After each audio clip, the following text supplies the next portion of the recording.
তোমাকে না জানিয়ে তোমার এই কালো কুচকুচে চুল আমি সাদা করে দেব, রুখতে পারবে? তোমার এই চোখের লাল চাহনি আমি ঝাপসা করে দেব, ঠেকাতে পারবে? তোমার এই লোহার মতো মজবুত দাঁত 32টা 16 একটা একটা করে ট্রান্সফার করিয়ে দেব, তোমার কাছে কোনো পারমিশন নেব না, ধরে রাখতে পারবে?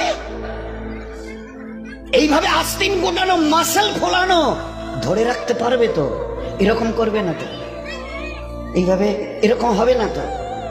সামনে এসে একটা পান দিচ্ছে, এই হাত, চাচা এই হাতটা নিলেন, এই হাতটা কলেন, আরে বাবা দেখ না চিমটি কাটিতে কিচ্ছু নেই।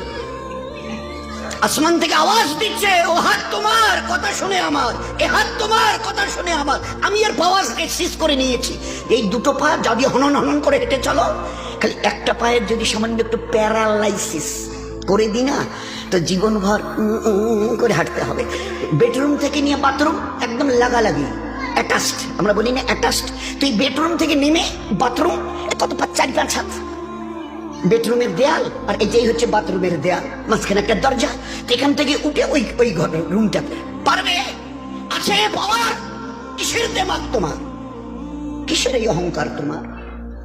শুনুনি কোনোদিন নবীজির কাছ থেকে অহংকার, তাকাব্বুর এটা আমার চাদর, বড়াই এটা আমার চাদর, আল্লাহ বলছেন। আর আমার চাদর ধরে যে টান দেয় তার ঠিকানা কোথায়? ভাই বলেন না, সবাই কম বেশি জানে।